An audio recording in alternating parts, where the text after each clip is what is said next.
So habang nagsasalita ka, kino-convert into notepad, no? Or sa Word, no?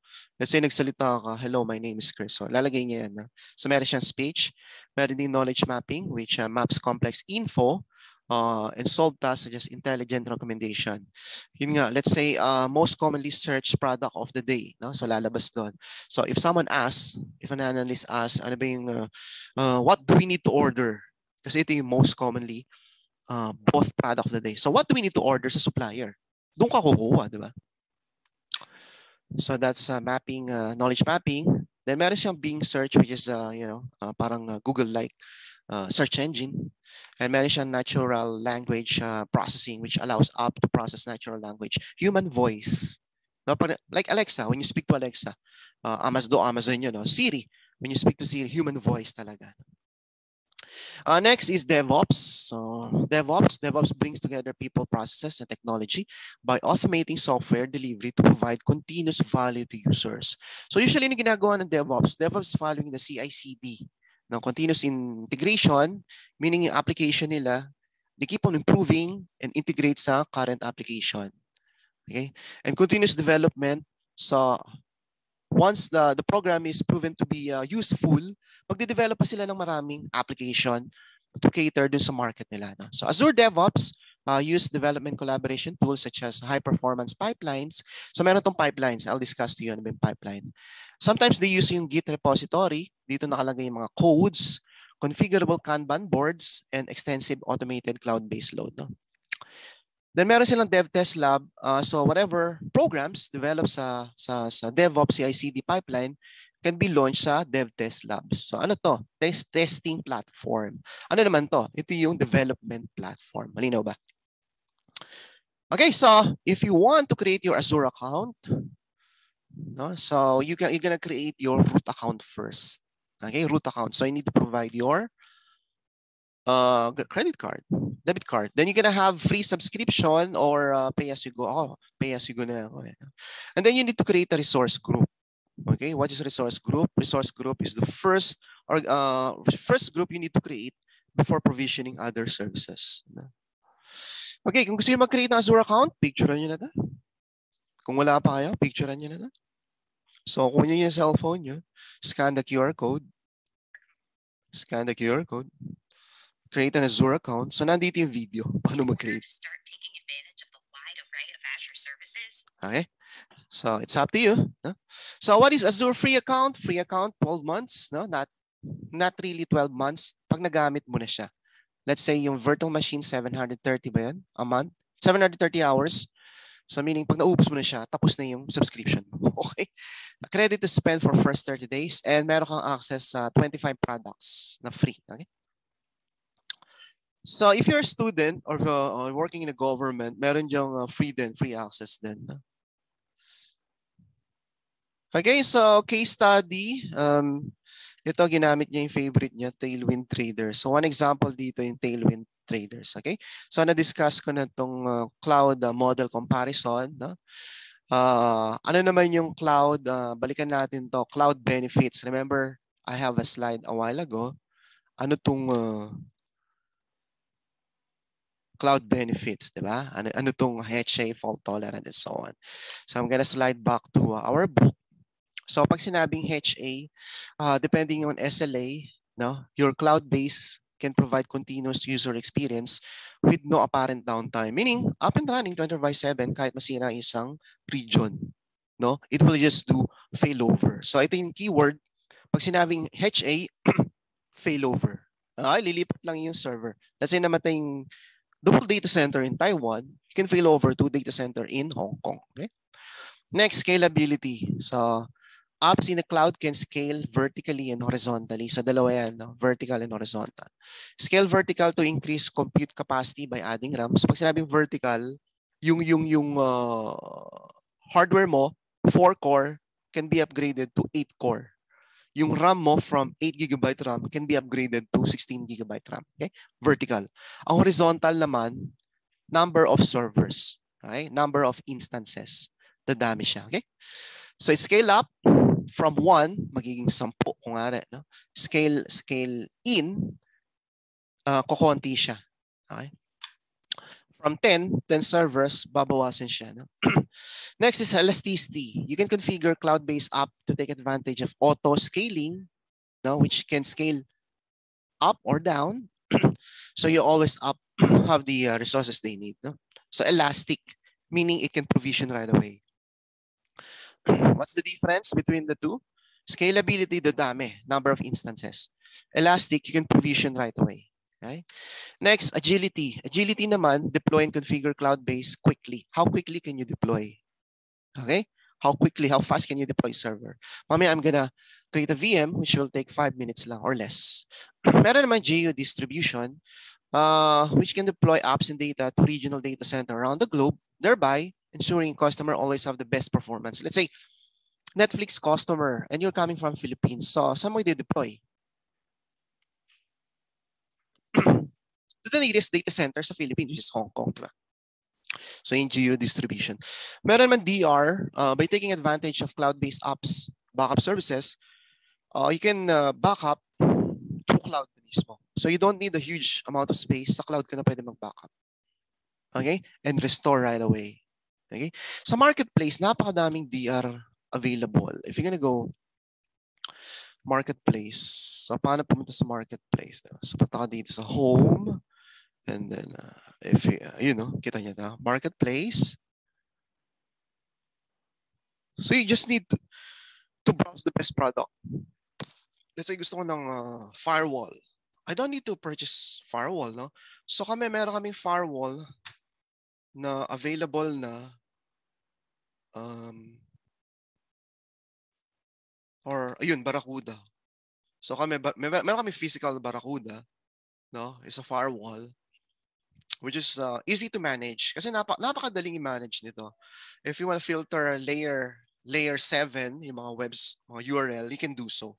Layer 7 application firewall to. You just purchase this one per plan, then pay X amount of money. So napakadali mag-provision dito. Hanap tayo ng disaster recovery. Meron ba dito? Ayun, meron. Disaster recovery as a service. So it's available na. Ayan na. So it's available. Okay?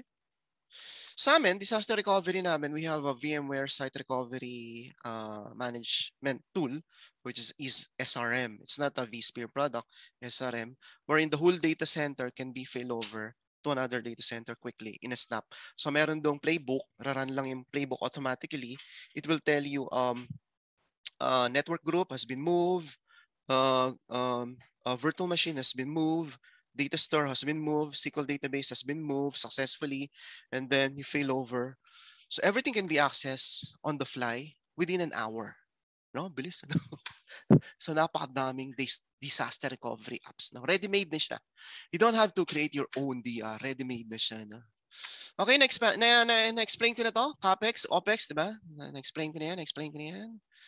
Tandaan nyo, sa examination, cloud computing is a consumption-based model, meaning no capital expenditure, no CAPEX. OPEX, operation expense kagad. Okay? And you only pay for what you need. So inulit ko lang yung discussion ko. So dito na tayo sa slide. Balikan natin yung slides natin. So napakahabang explanation nun, ano? Okay, so next is infra as a service. So what is infra as a service? Paano ba tanggalin? Tanggalin ko nga. So infra as a service, build pay as you go, IT infra by renting servers. So you're just renting. You're renting virtual machine, storage, network, operating system, all the services. So kanina, I've discussed all the server and storage available sa Azure, okay? And also in network and data center. No? So infra as a service. So when you say infra, is the physical infrastructure will be provided to you. All you need to do is pay the rent. Re-rent ka lang ng data center, re-rent ka lang ng mga firewalls nila and servers and storage. You don't need to purchase. Okay? Ang platform naman is totally different. It will provide for building, testing, deploying software. Okay? Wala nang hardware involved dito. You can just straight away build nyo kagad yung software nyo without focusing on management underlying infra. So sir, paano kung may hardware failures? Hindi mo na problema yon dahil Sa PaaS, kasama na yung IaaS na pag may server, let's say faulty motherboard, replacement, no? You don't have to think about that, no? So hindi mo na kailangan isipin yung provisioning of server, provisioning of firewall rules, or renting the data center. So hindi mo na problem yun. The stuff will be given to you is the operating system. So bibigyan ka ng Windows and development tools such as .NET, no? or PHP, runtime program. Then dump mo lang yung program mo doon, no? Then develop mo yung application. You can have your application up and running. Okay? Platform. You're renting the platform such as, maraming platform, hindi lang Windows, Linux. Napakadaming platform. So if you're gonna go sa marketplace, ito nga yung mga platform nila. Let's say platform for web server. Web server. Yan. So if you want to host WordPress, you can select WordPress. If you want to use Nginx, no? It's installed in 2016. No? So if you want to host Joomla, you can do so using this platform. Then. So select nyo lang SAMP nyo, Apache, MySQL, and so on. No? Excuse me. Yeah. And create your platform. Okay, so ganun lang kabilis. Sorry. Next is software as a service. So users connect to and use cloud-based apps over the internet. For example, Office, okay? Portal. So dito, you're using the software right away. So if I type Portal, Office, this is software as a service. Software kagad yung ginagamit niya. Portal.office.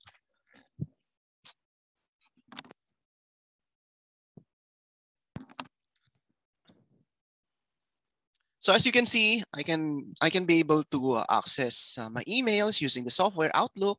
I can be able to access all my drives. No, save sa OneDrive. I can join the meeting using Teams meeting. No, I can be able to use Skype as well. No? So I'm renting the software as yung SaaS, software as a service, using that portal. No? So in short, the application is hosted to the cloud provider. So you don't need to develop any application. You just use it like Google Drive. So let's compare all the three. So what's the difference between IaaS, PaaS, SaaS? Mark Jefferson. So what is infra as a service, Mark Jefferson? So later on, we're gonna have a quiz just to test your knowledge. So infra is the physical infrastructure like hardware. Platform is renting the platform management such as Windows, Linux, the built-in platform available in marketplace. No? And software is a software wherein you do subscription, no? Such as Office 365. Okay, so the next one is the shared responsibility model. So when you see blue-green, you're the one responsible for this. For blue, Azure or Microsoft responsible for it. Okay, so software as a service, you only need to provide data. No? So, such as Excel, no? Ano yung lalagay mo sa Excel spreadsheet.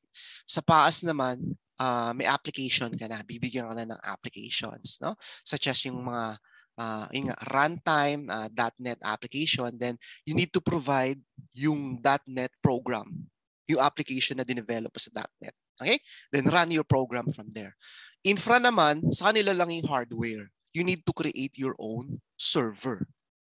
No? Install the operating system, install the .NET, the Java, Python, install your own application. Kung kailangan yung SQL, kayo mag-install nun, plus you manage the database. Right? Serverless computing. So when you say serverless, not necessarily means walang server. Pag sinabi serverless, konti lang yung server. Okay? So serverless computing application, the cloud service provider, auto-provision, auto-scale, auto-manage the infra. Meaning, sa kanila yung server. Okay? Azure function in Logic Apps. So Azure function is